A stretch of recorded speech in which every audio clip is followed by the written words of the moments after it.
Coach Henry, how are you, sir? Doing well. How you been? I've been great. Good. Excited to have you here because it's a celebration of sorts. We saw A&M just dominating at the Olympics, and not just track and field, although track and field was great to watch, but Chris Middleton winning the Olympic gold there after a summer where he won a NBA world title. But Tyler sent us some notes out here, and we were going over it, and some of these you hadn't heard before, but A&M Track and Field produced the most Olympic medals in the state of Texas over Texas, 5-3. How proud are you, sir? Well, I think our athletes did a great job at the games.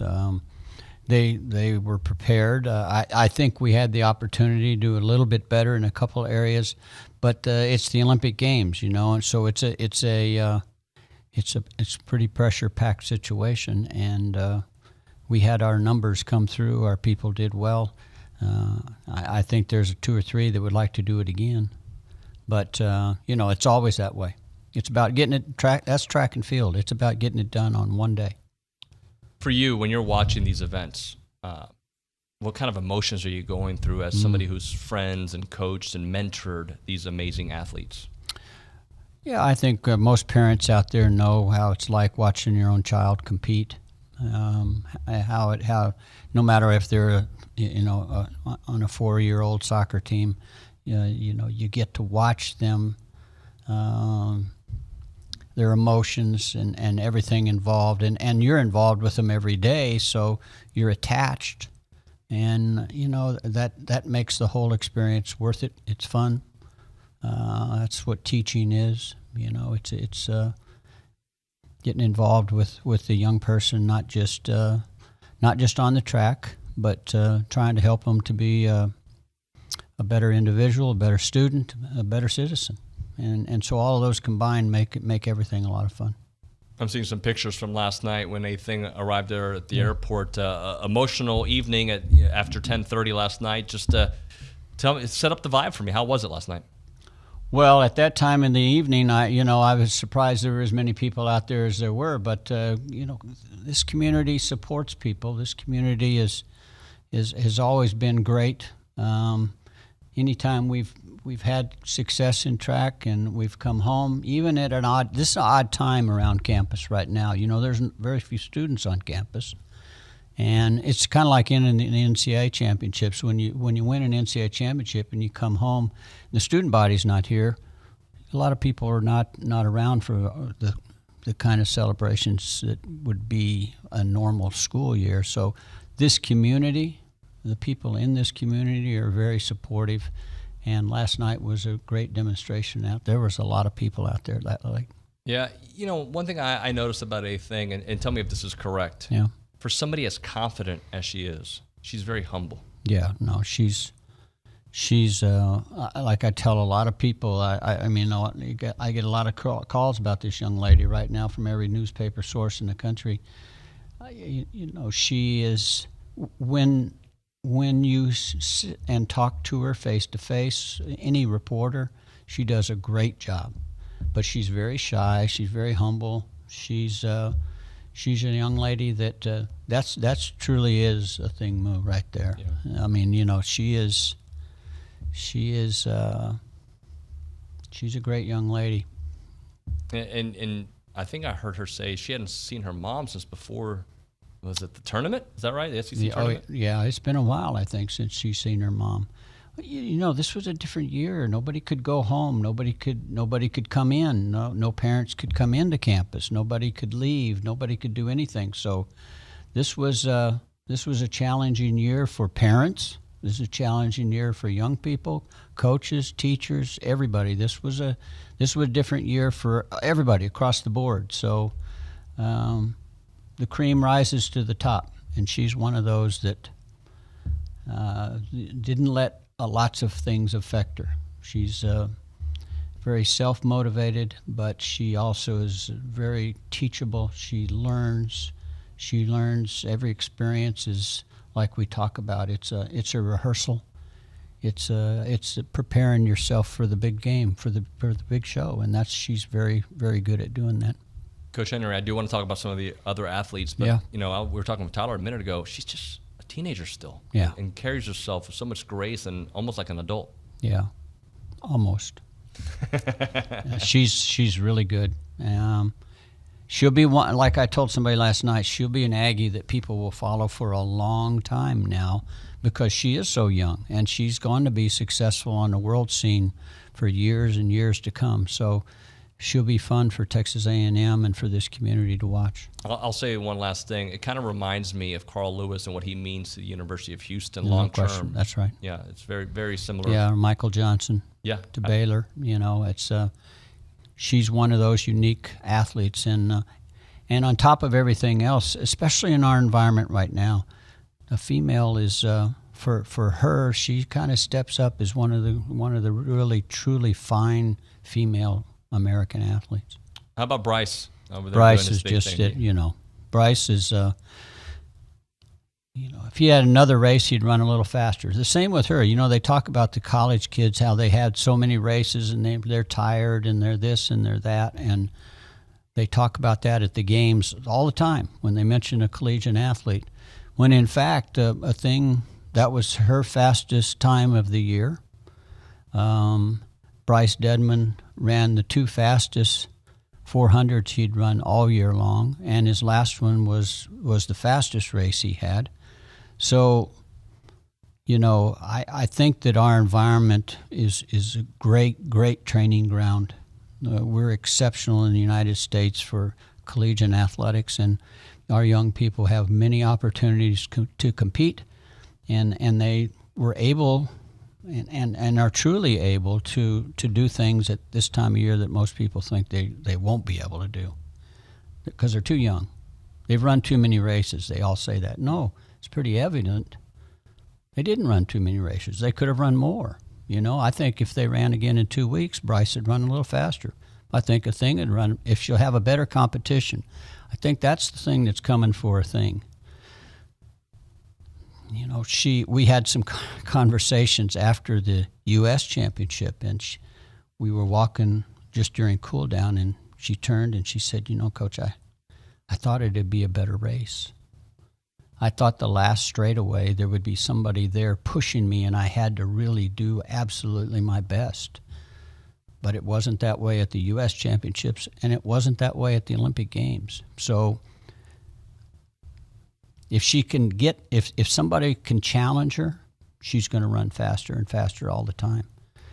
Can you explain that? Like, you think you're going as fast as humanly possible. Yeah. But having somebody in your peripheral view and somebody right there, how that can bring you to another level. Yeah. Competition is what brings the best out. Watch the intermediate hurdles where we had the greatest race of all time. Every young person in that race had the best race of their life. So it shows what competition does. People compete. It doesn't.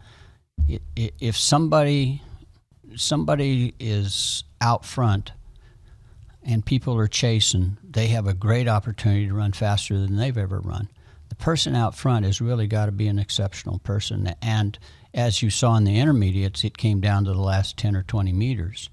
That's what Athing needs. She needs a race coming down that last straightaway that's going to really challenge her. And she's going to eventually the young British girl, it ran very, very well.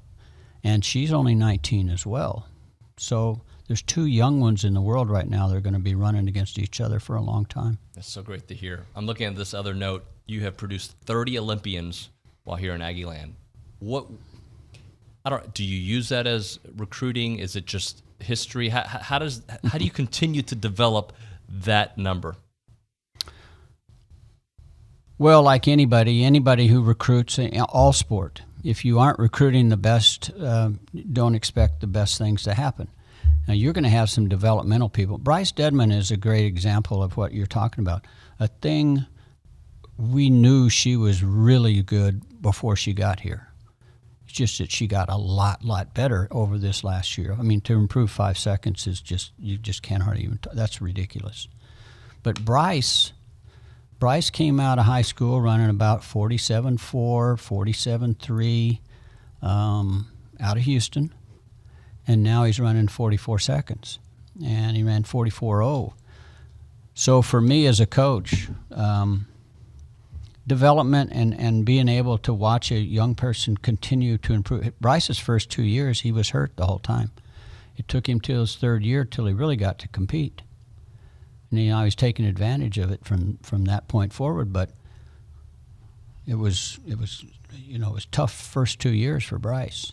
And there's others in there. Fred Curley, I didn't run in 100 meters while he was here because he had a situation that had developed through junior college. He went to junior college, and when he came in, he was a little bit hurt, and he'd run hurt.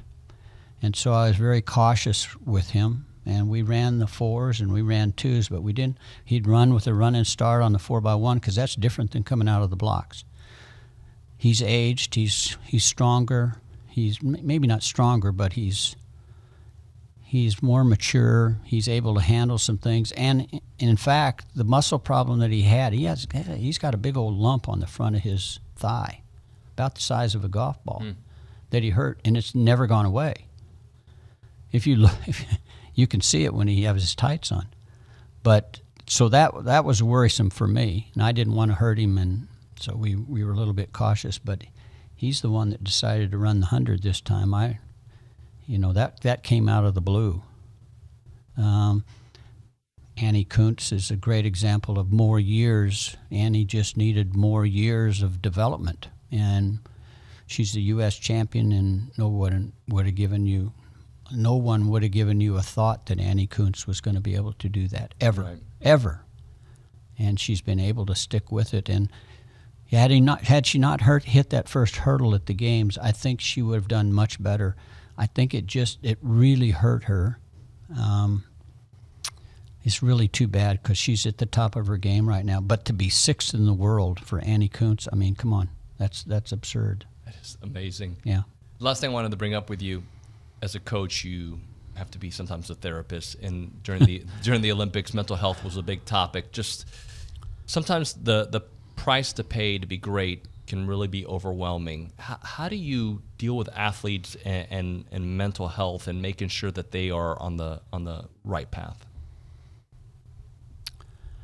Well, our issues seem to be maybe a little bit different than a gymnast. I don't know. We have from time to time somebody that I want them to see a sports psychologist or a psychologist. Most of those are other issues besides sport. Sport is just a part of those issues for our people. Sport doesn't seem to cause stress to the extent to where you're going to have those kind of issues. I think there are other issues. There are other problems within a young person's life that are maybe just being addressed at this time in their life. So maybe the combination of everything, and I think sport might bring everything to a head because you have to be absolutely at the time. I mean, you have to be at the very height of your ability to compete, and there may be some things that you have in the back of your mind that affect that. And so, we've had some young people with some issues, but very few of them are really sport related. There are always other issues. Set your timeline for me. What's coming up next for you? Well, we're recruiting hard right now, just like normal. Recruiting is good right now, and so it's pretty normal. But A&M, we're able to attract some of the best in the world right now. We are not we're in a downtime for coaches besides recruiting. It's not really we can't really work with anybody right now, but we have this group of probably 10 or 12 that still have the opportunity to compete. I think Athing is going to go to Europe and compete in a meet on the 21st, I think. Bryce, I'm not real sure if he's going to go to one of those meets over there right now. There's a series that's starting in Europe, so they can kind of go to this meet or go to that meet. It's just dependent on themselves and their agents, but we'll still have a group that's competing. Coach Henry, thank you so much for stopping by. You bet. No, thank you guys. I appreciate the time this year to talk about our athletes. I think the Olympic Games brings things to a head, and it is our sport. And I appreciate this community. I appreciate Texas A&M. The things that they do for our sport are just outstanding. And these young people, I guarantee you, they appreciate it. In time, they'll all have their way of telling A&M how they appreciate it. Yes, sir. Well, we're so pumped to watch what has happened, and I'm looking forward to the future, sir. Thank you very much. Thank you. Appreciate it. Yeah, I appreciate you.